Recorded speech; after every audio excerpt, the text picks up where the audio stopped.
freedom is never more than one generation away from extinction. We didn't pass it on to our children in the bloodstream. The only way they can inherit the freedom we have known is if we fight for it, protect it, defend it, and then hand it to them with the well-taught lessons of how they in their lifetime must do the same. And if you and I don't do this, then you and I may well spend our sunset years telling our children and our children's children what it once was like in America when men were free.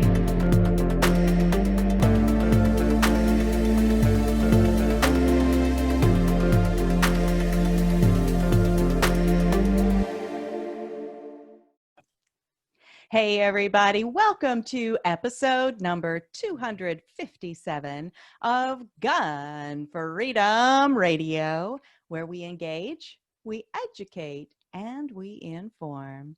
We are brought to you by azfirearms.com, your nationwide hometown gun shop. I am one of your hosts, Cheryl Todd. And I'm the other guy, Dan Todd. Our theme today is Why Meadow Died. And our guest today is Andrew Pollack. Andrew is the author of Why Meadow Died, the people and policies that created the Parkland killer and endangered America's schools. Andrew's life was forever changed when his beautiful 18-year-old daughter, Meadow, was murdered in the massacre at Marjorie Stoneman Douglas High School in Parkland, Florida on February 14th, 2018. Since that time, he has been advocating for a national change in the mindset when it comes to school security. And in Florida, he was instrumental in getting a monumental safety bill passed that is now being implemented in the state. Welcome to the show, Andrew. Oh, thanks for having me on. Absolutely. My pleasure. Absolutely. Welcome back on. It's been quite a while since we had you on, but you've been a busy guy doing a lot of things. You actually, we'll touch on this real quick. You actually appeared at the Republican National Convention this year. Yeah, that was pretty awesome to be able to participate and help the president, and push the right agenda. And I was pretty, a lot of people got that message of restorative justice, what the Democrats, how they pushed it into schools, more than even when I was on my book tour, because it's in that book, Why Meadow Died, about those policies. But I really think it hit America pretty, they really got the message that night of what they did to our public school systems, the Democrats. And if Joe Biden gets elected, which he probably, I hope to God he doesn't, it's on part of his platform to push those restorative justice policies, force them into public schools like they did under the Obama administration, and make our kids and teachers less safe. So the message got out there, and I was happy to do it to help the president. You mean Biden's pushing for things that didn't work in the first place? After 50 years in office, he's just now going to be the guy to fix it, which is one of your key phrases. Yeah, he actually, he's going to push those. What happened was when Obama was president and Joe Biden was the vice president, they pushed those policies. They forced them onto school districts throughout the country and threatened with holding back federal funding. And when I met with the president, it was very important to me. It meant everything that he ended those Obama policies of not holding children accountable, those restorative justice programs. The Obama administration forced it on schools. President Trump listened to me. He did put a commission together where he looked into all these policies of not holding children accountable. And he said it was hurting children and teachers, and he put an end to it. Thank God he did, and that's where we're at today. He ended it, but if Biden gets back in, he's going to force it back on public schools, and parents, needed to know that, and that's what my message was at that RNC, that the children of this country are a lot safer with a President Trump than a Joe Biden. Right. And, I do have to say, before we go much further, is that, as parents ourselves, we cannot imagine the devastating loss of a child that you and your family have endured. And we're so sorry that, this is the moment that we take you back to have these conversations. And there are a lot of people who would not put themselves in that position. But I am so appreciative that you understand that by telling your story and staying out in front of these kinds of issues, that you are potentially saving who knows how many future lives. So thank you for that. Oh, you're welcome. And, my life's never been the same since that happened. And my daughter would want me to be out there fighting for her. And really, to me, it's about, I educate parents because I didn't know. I put my daughter in that school. I didn't know they had these emotionally disturbed children in the public schools that are violent. I didn't know that they allowed kids to have 4 misdemeanors per school year, if you could imagine. 4 misdemeanors they were allowed in a school year, and every year it would reset to 0 without ever being introduced to law enforcement. Who would send their children to a school like that? And I didn't know. I didn't know those policies. So when my daughter was there, a student could assault a teacher, another student, sell drugs, rob an iPhone, and they'd put them into healing circles with counseling instead of trying to show them what accountability is, and hold them accountable and mentor them to go down the right path in life. They believed in counseling and healing circles would make these children better citizens, but it doesn't work. Well, aren't we? And that's, I didn't know that. Yeah, aren't we almost seeing that now with, and I hadn't even planned to talk about this, but it feels like it goes kind of hand in glove with all of these defund the police movements around the nation, and people saying, well, we need, more social workers and that sort of thing. And it's like, my degrees are in psychology. I understand the benefit of psychological healing and counseling and that sort of thing. But I also understand that, there are some people that only respond to hard consequences for hard actions. Yeah, there are, there's evil people in the world. It's just a fact of life. And those people, some of them you can't help. But a lot of these kids that are acting out when they're juveniles, if they went into the right mentoring program where we did have law enforcement involved helping these kids, because I know a lot of friends in law enforcement. They don't want to see these kids get hurt and where they can't, where they have a record at a young age. They want to set them up for success also. So I believe in having programs where there is law enforcement involved to show these kids, point them in the right direction and set them up for success. These Democrats don't believe in holding these kids accountable. Their whole point of defunding the police is that the police can't be trusted in the schools, that they're racist. So we should defund them. They're removing police from schools. If you probably know about it, California, Portland, Oregon, you got Minneapolis, Chicago, New York. They're taking the police out of the schools because they can't be trusted, and they think that more counselors would be better. So what examples does that show children, Well, I'm shocked when the first statement you said that they have policies, and after 4 offenses before they do anything. Why do they have, it should be, this is a bad kid. The first time he assaults somebody, there should be action taken immediately. Why are they waiting for 4 times? 4 times in a year, he threatened to shoot. My daughter's murderer threatened to shoot the school up and wasn't arrested. He threatened to rape other girls. He threatened to kill people. He skinned animals, never arrested. So what happens is in these liberal counties with this restorative justice, it started with the school district in Broward, and then the sheriff signed on to it because he's an elected official. So he could start saying that, hey, look, arrests are down by 30-40% since I'm the sheriff. But in actuality, they just stop arresting and holding these kids accountable. But the statistics look great from when he runs again. And, the sheriff was to the murderer's house over 40 times without an arrest, if you can believe it. So if he would have been arrested, he would have, if he would have had a record, he wouldn't have been able to purchase a rifle, for threatening to shoot the school up. He should have been arrested. And you want to know a fact with that. So they sent the deputy out to his house, and he failed miserably from the Broward Sheriff's Office. Deputy Eason went to the murderer's house when he threatened to shoot the school up, and nothing never happened. He was never arrested. That same Deputy Eason was at the school that day and hid behind his car. He didn't go inside the school.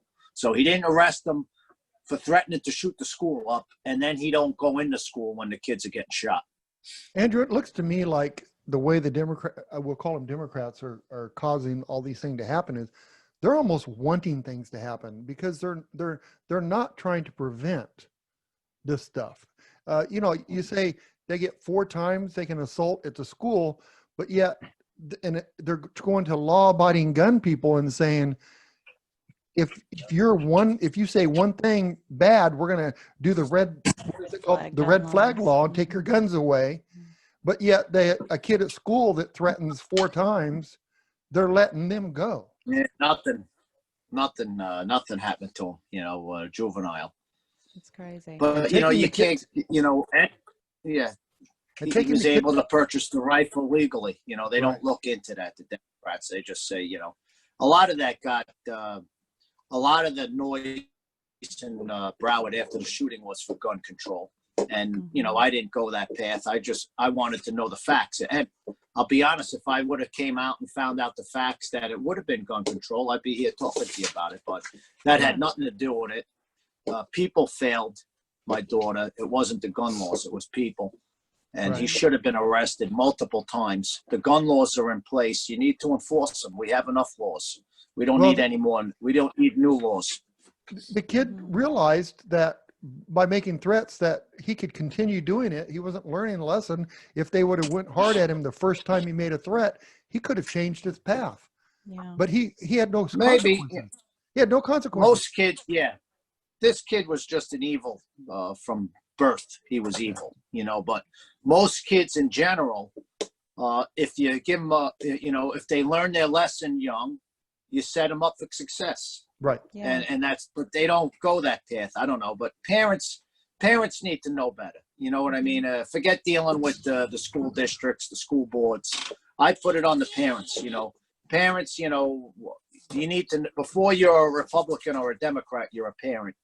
And you need to know where you're sending your child to school. Listen, when's the last time you heard about a school shooting at a private school? Yeah. It's probably never. You know what I mean? Because private schools don't have those policies in place. They hold kids accountable.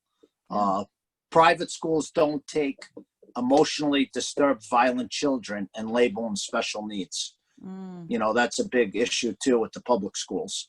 And they don't take them at private schools. So that's my message to parents all the time. I'd sell a kidney if I had to be able to put my child in a private school.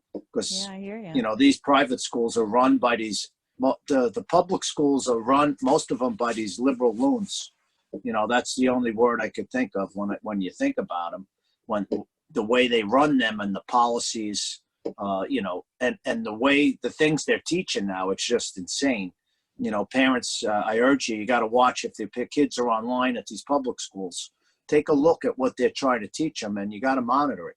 Yes, for sure. Well, schools are just now reopening around the nation, and after the COVID shutdowns, I mean, who knows if they're going to stay open or not. We're sitting in the studio on Monday, September 21st, 2020. So it's anybody's guess what's going to happen this school year. But if you could talk to every school board, educator, and school administrator in the nation, what would you tell them that they should have been doing during the break to prepare for the school safety issue? Well, that's where you were looking at my logo before. It's not coming up. I have a software company that I've been working with for over the last year and a half. We focused on all the failures that happened that day in Parkland. And we made a software that's going to help law enforcement be more efficient when it comes to active shooter response or any 911. Anyone that's listening, especially law enforcement or any school people that are working schools, I'd love for them to go to my website, schoolsafetygrant.org. And I have a grant program. We raised $20 million in this program to be able to give this software away to law enforcement, schools, places of worship. We're in churches and temples now with this software.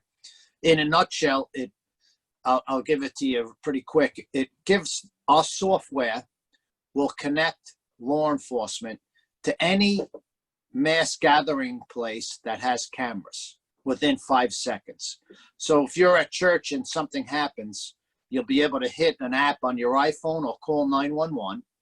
Within 5 seconds, the sheriff or the police department would have access to every camera at that entity, at that mass gathering.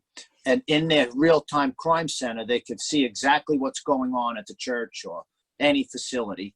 It'll give the dispatcher access to any door locking mechanisms. It'll give them access to the PA system. They could talk right over the PA system in 5 seconds, telling the shooter to drop his weapon. They could be directing the people where to go inside the building. It gives them access to the fire alarms to silence it. A lot of times in these situations, they'll pull the fire alarm to just make it more chaotic. In my daughter's case, because of the smoke from the gun, the exhaust, it set off the fire alarms. And my daughter's 90, if you could believe, 90 rounds went off in my daughter's school, from a 5.56 round, which is kind of loud. And my daughter's teacher, because of the fire alarm, put my daughter out into the hallway with the rounds, listening to the 90 rounds because the fire alarm went off. So it got my daughter murdered, the teacher, by putting her out there. So that meant a lot to me, adding that to the software. So the dispatcher could see that there's not a fire and silence it, talk to everybody inside the building, okay, open and unlock doors. It has a mapping system also.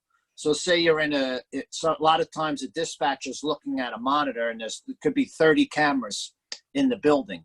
It's impossible to know if they're looking at, say, camera 20, exactly where it is. We interface the cameras with a mapping system.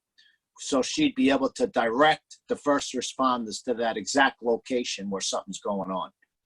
We're also going to have the ability for first responders to live stream back to dispatch with their cell phones, right, from any situation. Wow. So it's pretty awesome, and we're giving that this software through my grant system. We're able to give it to law enforcement agencies throughout the country.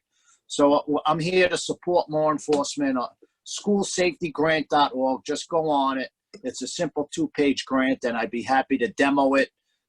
We could do a demo over Zoom for any law enforcement agency in the country that's listening. That is phenomenal. Like I yeah, it's saving lives. We have a gun shop, and I'm sitting here thinking, there's been so many times when, it's just been a false alarm, and then sometimes it's been a real alarm. And that ability to be able to immediately connect with the police, you got to go through your alarm company, and then they've got to call us, and then we've got to, and I'm thinking, man, that real time is powerful. We could do it for you. So you would we give you an app, or you have a panic button or a 911 call. It would link your gun store to the sheriff's office within 5 seconds. And so they could see why they're en route, their deputies, why they're en route. They would know which entrance to go in your building. What's the situation? Is it a hostage situation? Is there a fire? Is it a heart attack? Is it a holdup? And they could see everything. Even in your parking lot, they'd see the car. They'd see the license plate. They'd know everything within 5 seconds what's going on. That's amazing. That's brilliant. That saves lives right there. Oh, yeah. And you talk about our children. And we're doing it.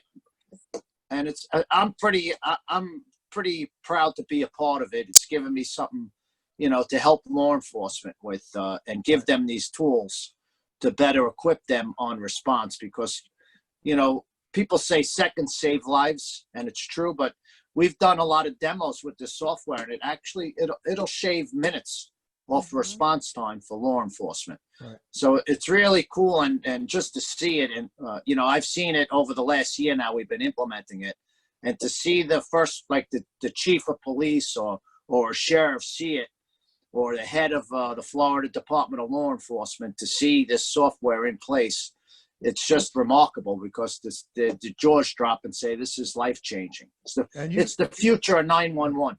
And you give that service free to law enforcement? To law enforcement, and we have grants available for right now. We've been implementing it in hospitals now also, because that's soft targets. It's always dangerous in hospitals. Oh, yeah. So a hospital could call, and what's great too, we have an app. Like I said, the app will pop up when you're in the building, and it could only work when you're inside a building, and you could hit that app, and that'll pop up at the real-time crime center also. So a lot of times, listen, you could be at a wedding somewhere. You don't even know the address. How are you going to call 911? You don't know where you are. You hit this app or 911, the dispatcher knows more than what you know. The person who's calling, they'll know just as much or more than what the caller knows within 5 seconds. It's pretty cool. And you don't need, we could connect to any software. It doesn't matter what type of camera system you have. This is what makes it unique. So we could, when we give it to a sheriff's office, there could be, you could have a different camera system in your gun store than the hospital or the private school. You don't have to change your software. We're able to use what you have and connect without you buying any type of extra software. So it's incredible. I think it's brilliant. And when I picture, using it in a school or a large church or a large hospital, and how you can have your officers and the dispatch interacting with each other in real time with the cameras. Because so often what I've seen with these drills when our daughter was in high school is that there's a funneling, and then there's a herding of the students, and the bad guys know the process, and they know how to use those funnels and that herding to enact some horrible damage to our students. And so to be able to impact that and maybe change some of their methods, as it's happening, because now we know where the bad guy is and how to have the students maneuver and the teachers maneuver, I think it's brilliant. Yeah, I think it's definitely saving lives. We've been installing it now, in some temples, a church, hospitals. So it's endless, really. Gun store, it could be in a gun store. Yeah, think about this. You'd be able to live stream from your cell phone to the dispatch. Mm-hmm. Yeah. If something was seriously happening and you were able to free your hands, you could actually live stream to dispatch from your store or church to show them exactly what's going on. We're going to have that. We have that technology also. All I can think about is the sheriff guy that hid behind his car when the shooting happened in Florida. If they would have had cameras, maybe he wouldn't have had to hide behind the car. Well, we would have known what he was doing. If we were speaking over we'd be able to speak over the PA and tell him to get his ass in the building, right? Yeah, but he was, Andrew, I just wanted to mention that there was a sheriff that was there that didn't respond, that was hiding when innocent students were being shot. And I can't get over that. There was more. There was about 8. And you want to know the crazy thing? 3 of them just got their jobs back from being fired on a technicality because they waited past the termination date. The new sheriff didn't realize it.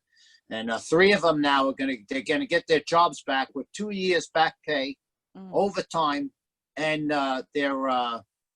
if they did any details, they're going to get all that money back. So they failed. They let kids get murdered. They hid behind their cars, these deputies, and now they're going to get their pay of 2 years, $200,000-$300,000, and get their jobs back. They're rewarded for being Yeah. cowards.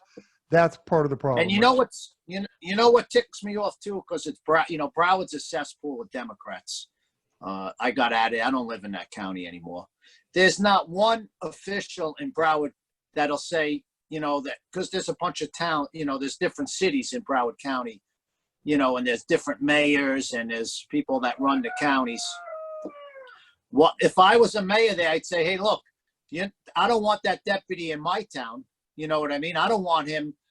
If there's another 911 call, I don't want that deputy responding. Don't you dare put that deputy in my town where he could go to another school shooting and hid behind his car again. Right. So, or the parents, all the parents that live in Broward County, they're all okay with these deputies going back to that. Send them back to Parkland, and they should be SROs. Let them work at the school, these guys, because there's not one parent, not one mayor, not one county official that's saying, we don't want that deputy. That's how sick that county is, and that's why I got out of there. You hear my rooster in the background? I do. Yeah, I do. It must be morning. I don't know. Whenever I time do to wake it, up. it's unbelievable. Yeah, he knows when I'm on a Zoom or on an interview. This rooster comes poking around, but yeah, that's it. That bothers me. That nobody, everybody's okay in Broward with these deputies getting their jobs back and being able to respond again to another school, a church, a hospital. No one says anything. Well, that's their message. it's The pretty- message is you can fail 4 or 5 times, you can threaten 4 or 5 times, and nothing's going to happen to you. And we just look back, but then look at the results of what happens when they do that. Yeah. Yeah, look. If I was a sheriff, it's the same. Yep. yeah. Go ahead. Okay, first of all, the sheriff department is the chief law enforcement. They are above everybody, every other law enforcement. And the second thing, if I failed like that, if I would have been the cause of children dying, there's no way I could even go back to work. I couldn't do it. These guys are going back with pay.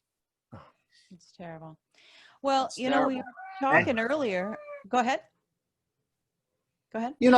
All this accountability, I live in Oregon now. They started those, all those fires were arsonists, right? Mm-hmm. So there's just another example of not holding these anarchists accountable. You let them riot, you let them break buildings, windows, burn cars, burn precincts. Now they're burning the state. You know what I mean? It keeps building up. Yeah. You gotta have law and order, and it's the same. It starts in the school. It goes out into the cities. It starts at an early age, accountability and law and order.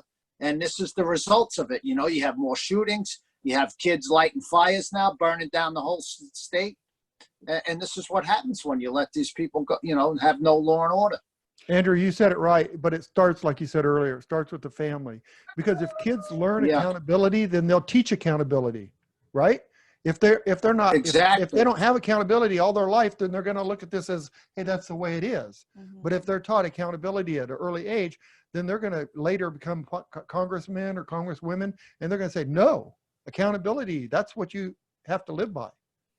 Well, and there Yep, was somebody and, with the fires. I don't remember if it was in Oregon or not, but some guy they had arrested because they caught him doing arson. And then I think they let him go the same day. And then they caught him with 3 more fires. Isn't that in real time, exactly what we're talking about? But it's global warming, right? If you ask the Democrats. Only in It's global the United States, though. President It doesn't go across to the Canadian border. Yeah. Yeah. It's crazy. God. President Trump's fault that there's the lighting up the forests out here. It's President Trump's fault. That's crazy. Quick to blame him, right? With everything. Meanwhile, they got gas cans, and they were organized because I could tell you when these fires started, we were getting hit with some terrible wind. The wind was at 50 miles an hour, and all of a sudden we had the whole state burning in a day. Yeah. So it was organized, these fires, because they set it at the exact time when they could take off and do the most damage. And they did a lot of damage. I had some friends lose some houses, and you could just see the devastation. But they waited for those 50-mile-an-hour winds until they lit those fires up. Well, Andrew, I have one other thing to say. The people of California are protecting you, though, because they're letting people go that do arson, but when the power company drops a line and it causes a fire, they sue them for billions of dollars. Mm-hmm. So they're protecting you, Yeah, and right? Not so much. well, I'm not in I California. know you're not. I didn't No, go that no. I would never, a person like you would never move to California. I No, wouldn't. but my wife's family's from California, and I won't live in California. People tell me Oregon isn't much better, but it really goes by the county. Right. So I moved close to California. I'm in Southern Oregon in a really nice conservative county. I drive down the street. All I do is see Trump signs. It's great. I got good neighbors. I tell people, I lived in Broward. I was surrounded by Democrats there that are lunatics, and I traded them in for goats. So now I have goats on my ranch And roosters. instead of Democrats, and they're a lot easier and they're a lot smarter. It sounds So like your funny. rooster is a Republican, is he? I would. That's all I would have. The only thing allowed on my ranch are Republicans. Love it. Awesome. All right. We were talking earlier about how the school board and the sheriff's office and all the people that were in positions of power were monkeying around with statistics in order to present a picture and paint a picture to the public. And one of my favorite statisticians ever is John R. Lott. He is a statistician first. He really isn't a gun guy. And so it's funny to me when people want to, throw shade on him for, well, he's just, he's the one that's monkeying with the statistics to try to make, gun laws look better. Gun rights look better. But he just wrote this book here, Gun Control Myths. And I see at the bottom here, it says the foreword was written by one Andrew Pollack. That's pretty cool. Yeah, he's a good guy. We're pretty friendly, and a lot of times when I want information and when I'm going to do an interview, John helps me out because I'm not going to sit and read like John does and go through everything. So I get the talking points from John a lot of times, and if I want information on something, if I'm not aware about something, he's an encyclopedia, and he's a great guy. I recommend his book, and he's the go-to guy when I want to know statistics and I want the truth and I want to know facts. I go to John, and that book's awesome. Everyone should go out and get that copy of that book. I couldn't agree with you more about John. He is just a solid guy. And he is just going to tell it to you straight. Even if he's telling you something you don't want to hear, he just says it and lets you Yeah, he's going to tell you the truth. He really is. And I love it. That's why I love, I got him in my phone, and if I need some info, I call him, and he's so happy to help me all the time. So he's a good friend, and he helps all the time whenever I need any type of statistics. So the name of this book is Gun Control Myths. What were some of the myths that you believed before you started looking for ways to keep our kids safe? Were there some major myths that? Well, I don't think that the main one is that gun control, any of the laws that they're putting into place now, there wouldn't have been, the private gun sale.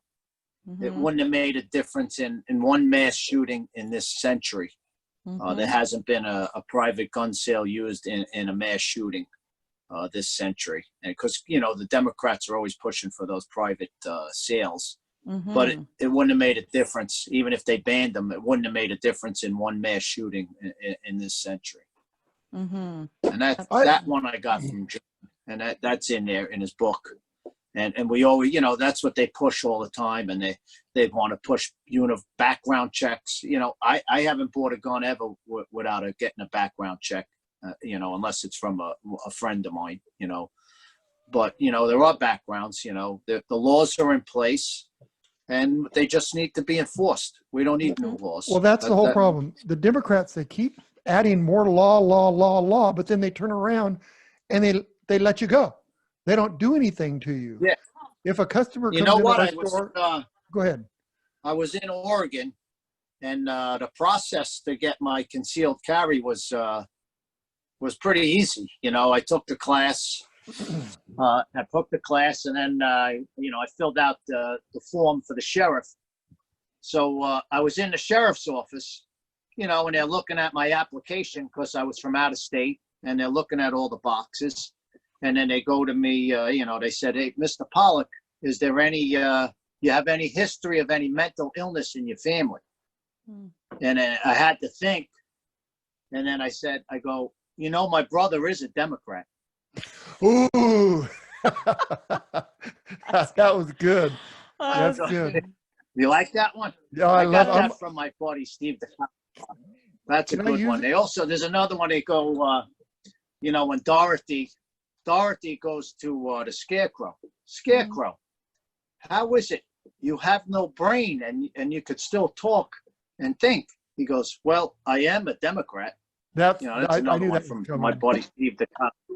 Yeah, but you knew that one, but that's because I set you up with the first one. Yes, that's right. Good. Are you here all week? We'll tip our wait staff. That's good. The fine example of that is in our gun shop. When a person comes in to buy a gun, and they are denied because they have broken the law and they're felons, they don't do anything. They just tell them they can't buy a gun, but they don't go and say, go after them and say, "Hey, you tried to buy a gun, you're a felon, you can't buy a gun." They just let it go. And what does that guy learn? How to get around that. They learn how to so they can get a gun. When you when you lie on your application, you should be held accountable. You bet. There's a lot of them, right? They're not doing anything about that. No, because they should be held accountable. All they care about is making more laws and keeping the law-abiding citizens tied up. That's all they want to do. Well, and we are really giving our Democratic friends and neighbors and family members the razz here today. But, and sometimes it's not the neighbors and the friend and the family, but it definitely is the platform of the Democratic Party right now.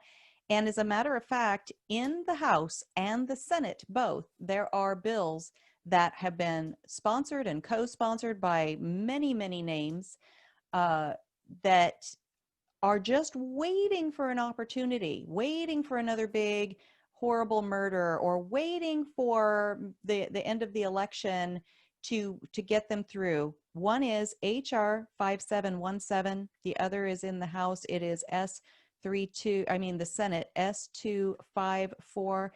And they both have the exact same name. And the one in the Senate was authored by Elizabeth Warren, who was just running for the highest office in the land. And they're called the Gun Violence and Community Safety Kumbaya Let's Hold Hands Act. And by what these bills do is they list name by name individual firearms and individual manufacturer names of guns that they want to have made illegal. And what we've been saying here today is that it isn't about the tools themselves, and you can pile every kind of law on every kind of law, and it is not going to keep our children safe. It would not have changed why Meadow died. It is about human behavior, human action. It's about getting in front of, these people that are obviously acting out. And so, I just want to ask my audience that are Democrats or are liberals to forgive us for giving you the razz, but we have some reasons. We have reasons to give you the razz. What do you say about all that, Andrew? Well, I know it. I've watched Biden's. I see what's his platform. And I know how the president feels about our Second Amendment. Yes. And I know it's at risk, a lot of our rights. If these Democrats go get the White House, a lot of it's at risk. Yes. They're going to force us to become outlaws. That's the way I look at it, because I'm a big proponent of the Second Amendment. Where I live, I don't even have cell service. I can't call 911. My daughter, they were all in that school that day. They called 911. And no one came to save them. Unarmed people went in the school, got shot. 8 deputies hid behind their cars. So those are a poor excuse of law enforcement, those deputies that hid. but it just shows you that you can't always count. You're going to call 911 and they're going to come save you. So I'm damaged personally from what happened to my daughter that day, that no one helped her. Exactly. And I'm never going to be in that predicament of not being able to help my family and loved ones. So I'm always going to protect myself and family. And the Second Amendment means everything to me, whether I want my AR, whether I want my extended magazine, whether I want a drum. You know, that's my right. And I want to be able to defend myself, because the criminals, they're not going to go by any laws that are in place. They're going to have all that stuff. And I want it, and I'm not giving it up. And if I'm going to be an outlaw, I'll be an outlaw. But meanwhile, we all have to vote. You got to get out and vote. The people that are listening, it's not just about you voting. It's about your neighbor. It's about your family member, your kids.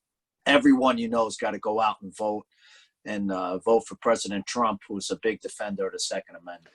You know, I have to make a comment, because Cheryl was talking about, we know some Democrats that are gun owners, several gun owners.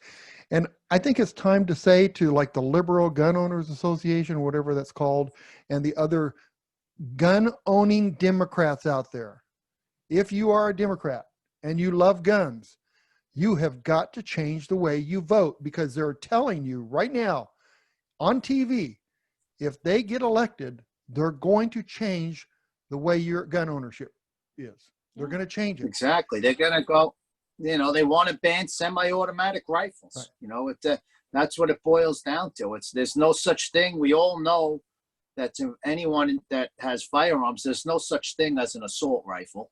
Right. I don't know what that categorizes as, what they're talking about. But to me, it's every semi-automatic rifle on the market to them is an assault rifle. Andrew, that's you know, there's plenty of rifles that have bigger calibers than an AR that could do a lot more damage. I could take my my Glocks with extended magazines and do damage. You could do the shooting in Santa Fe in 2018 in May at the school. There was 10 kids, a teacher killed. They used a shotgun. Right. You know, so I don't know what their motive is, but their motive is to ban semi-automatic rifles. If Andrew, you I know Democrat. what their motive is. I guarantee you I know their motive is. It's to start with what they call the easy ones to get to all of them, because they have been trying. Back in the 70s, they said, we need to get rid of Saturday night specials. Those were the cheap pistols. They were a big problem in New York, California. So they tried to get rid of those. Kennedy was really hard on that, Bobby Kennedy. And then after Bobby Kennedy got shot with a cheap Saturday night special, they come up with this law that they wanted to remove them all. Well, in the fine print, it was Colt Pythons. It was high dollar guns. Guns then were $300 or $1,000 now. But anyway, it's just the easiest mark right now. Then they're going to work their way to. They have a dream to remove all guns from the universe. Well, never could happen. Read Biden's manifesto. Yeah, no, they're gonna so all the people that have shotguns and say, well, I don't care what happens with semi-automatics, we'll let them get the semi-automatics gone, and guess what's going to be next? It's going to be shotguns. Yep. Period. It's definitely. That'll be pistol, it'll be revolver, it'll be semi-automatic pistols, then it'll be revolvers. Hey, you know, they're just guns in New York. Okay, it's BB guns in New York already. Yeah, no talking to them. You just got to get out and vote. It's a war of votes right now. What we're going on through. Right. That's what I tell people. It's a war. The war is how many votes. We need more votes than they get, and it's very important to get out and vote in November. Everybody, you got to tell everyone you know, get out and vote. Second Amendment's on the line, and really the country's on the line. The way I look at it, we're going to see what direction this country's headed November 3rd. We have to vote. In Arizona, I mean, we've got the choice between Mark Kelly, he has already promised to not uphold his constitutional oath because he's very anti-gun, very anti-rights, and then Martha McSally, who is Republican and pro-rights. In your state, you've got Alex Skarlatos, who's running. Alec has already demonstrated that he is a hero. He is one of the 3 guys that was on a train in Paris a few years ago, helped save lives. So that's I'm friends with Alec. He's awesome. I know Alec pretty good. He lives he's not in my district, my district's going to be Republican. Mhm. You know, we'll have the only federal congressman that's Republican in the state where I live. I'm hoping Alec could pull it off. You know, Me too. it's got a tough road ahead of him. He needs a lot of support, and maybe he can do it. You know, it's really tough. He's got a couple of really liberal cities up there that have a lot of Democrats in them. But where he personally lives, it's very conservative. You know, they need the timber industry. He wants to support them. Second Amendment. So he's a good kid. I really hope he wins. Awesome. Me too. We're trying to book him for the show in the next couple of weeks, but he's another busy guy like you are. But we need to let you go.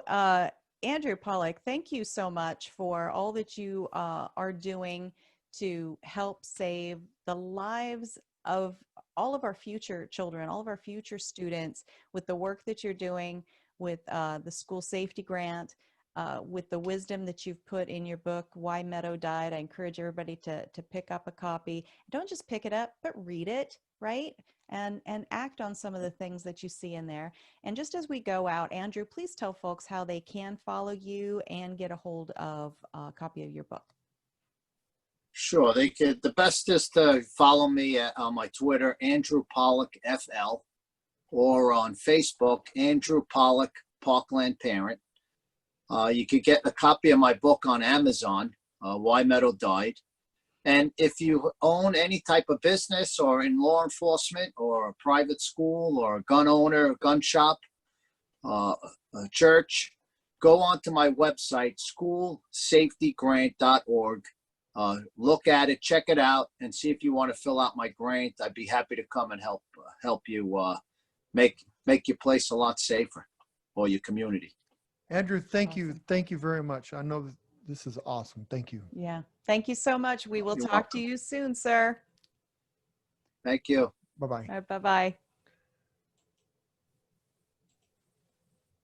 You know, he got my blood boiling. And I probably spoke up too much and interrupted too much. But why? Why can't people see what's going on? Whether you're Democrat, Republican, or whatever, I mean, just look. What is going on? We don't have accountability. We don't, you know, it just irritates me because, oh, I love guns. I'm a Democrat. I'm a school teacher, and I love guns, Oh, but we don't need AR-15s. We don't, you know, come on. Yeah. I can't say that word. Just wake up, okay? Wake up, because, I mean, look what Andrew went through. And his whole family. And still going through. This is forever for them. And forever. His daughter. You know, these officers get their jobs back. Right. They don't get their daughter back. No, and her opportunities too. Highly offensive. You know, what would she have become? Yeah. And for them to hide behind, I love police officers. I support them 100%. They're 99% all good. Yes. But they can't be there. They can't be there. You can't be there. Some of them probably shouldn't still wear the badge, like the ones that got their jobs back. But anyway, we'll let the people of Florida fight that one out. But I just want to once again thank our awesome guest today, Andrew Pollack. He wrote this book, Why Meadow Died, and then he wrote the foreword to Gun Control Myths by John Lott. Both very good, worthwhile reads. Thank you so much to our listeners. Take this message, take this conversation into your spheres of influence. And if you're one of our Democrat or liberal or independent listeners, you know, I thank you so much for hanging in there, because sometimes it's hard to hear somebody, you know, that, or, you know, the hosts say, you know, well, these things were bad and they're connected to the Democrats. Well, we also say when these things are bad and they're connected to Republicans. So please understand that there is that balance there. We right now see that there is a lot of work being done. Those bills that I just read about, a lot of the work being done on the side of the Democrats at their federal and state level platforms that are not good for our Constitution and our Bill of Rights. These are people that are not taking their oath seriously. We're going to call that out.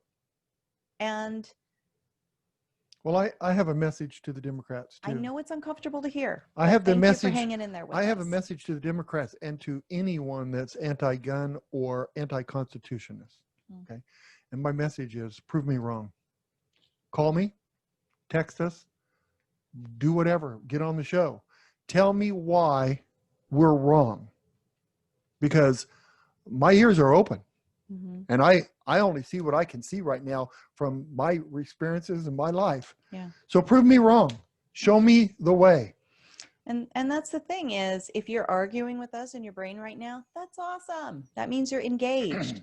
But keep working through that argument. And if you can see that, you know, voting for the Democrats that are promising to not uphold our Second Amendment, which is shall not be infringed, period, which is gun control for dummies. Kind of hard to screw that up.